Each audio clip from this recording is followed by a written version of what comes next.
The H-2A is a visa for ag workers that has existed for years, but United Farm Workers says it's relatively new to Kern County. The county already has hundreds of H-2A workers, but many more are now expected because the Trump administration recently made it easier to obtain the visa. For example, they're not requiring interviews.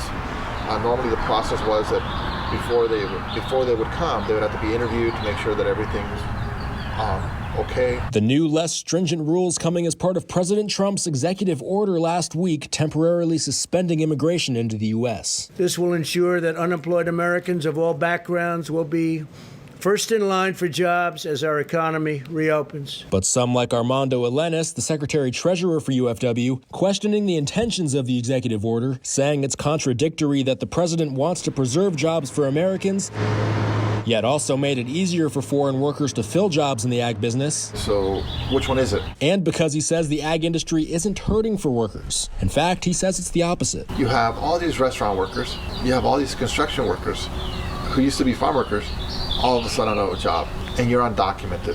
What are you going to do? They're going into the fields. The California Farm Bureau Federation says undocumented workers make up roughly 60% of California's 450,000 member seasonal ag workforce, while H-2A workers make up only about 4%. So we have a lot of work to do. 23 ABC speaking with civil rights leader Dolores Huerta, the lifelong activist describing why she believes more H-2A workers are being helped in. They're not covered by Social Security in California. They're not covered by unemployment insurance or disability insurance. And so they really save a lot of money when they hire foreign workers. But the CFBF says although it's true that H-2A workers do not have to be covered by Social Security or various types of insurance, they still aren't exactly cheap. To hire an H-2A visa holder, you have to provide them housing, food, and transportation. Jamie Johansson is an olive and citrus fruit farmer and the president of the federation. He says H-2A workers and domestic workers are supposed to make the same amount of money, with H-2A workers making a minimum wage of $14.77 an hour. And it's generally the domestic worker who benefits because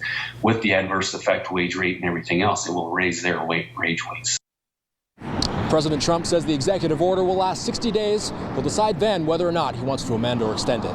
For now, in Northwest Bakersfield, Austin Westfall, 23 ABC, connecting you.